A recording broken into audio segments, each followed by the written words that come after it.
দীঘায় জগন্নাথ মন্দিরের উদ্বোধন হতে চলেছে অক্ষয় তৃতীয়ার দিন, কিন্তু তার আগেই দক্ষিণ পূর্ব রেলওয়ের একটি গুরুত্বপূর্ণ ঘোষণা রাজনীতির আঙিনায় উত্তেজনা তৈরি করেছে।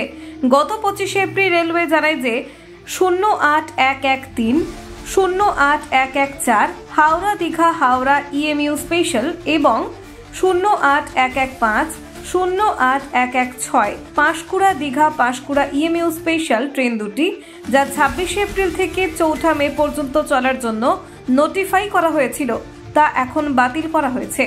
বাতিল করার কারণ হিসেবে রেকের অভাব এবং অপারেশনাল সমস্যার কথা উল্লেখ করা হয়েছে। এই সিদ্ধান্তে রাজনৈতিক মহলে তীব্র প্রতিক্রিয়া সৃষ্টি হয়েছে।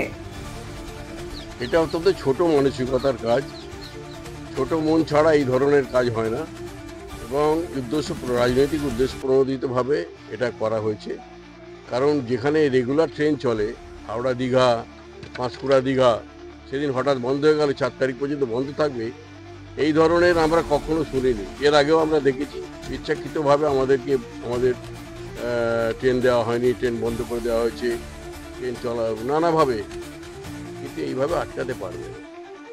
লক্ষাধিক মানুষের ভিড় হবে, একটা রেকর্ড ভিড় হবে, ইতিহাস হয়ে যাবে দীঘাতে সেদিনে 30 তারিখে। সুতরাং যতই চক্রান্ত করুক আমাদের কেন্দ্রীয় সরকার বা বিজেপি পার্টি, কোনো লাভ হবে না তাদের।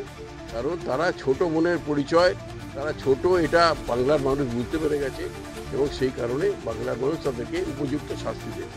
এটা তৃণমূলের রাজনৈতিক ষড়যন্ত্র, এইগুলো এইভাবে স্টেটমেন্ট দেওয়া কেন? দেখো, রেলওয়ের রুটিন চেক আপ থাকে, যেরকম বহু ডিপার্টমেন্টে হয়, তাহলে সেখানে তার ট্র্যাকেরও চেক আপ হয়, তার বগিগুলোরও চেক আপ হয়, মাঝে সাঝে অনেকগুলো ইন্টারলকিং সিস্টেমের চেক আপ হয়।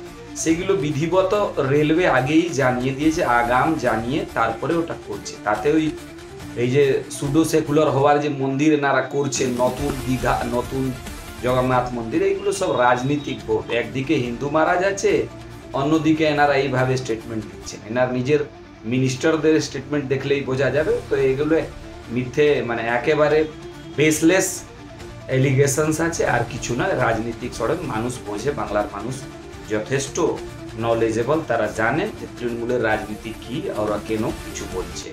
ওম প্রকাশ সিং, জেলা সদর, হাওড়া সদর জেলা বিজেপি।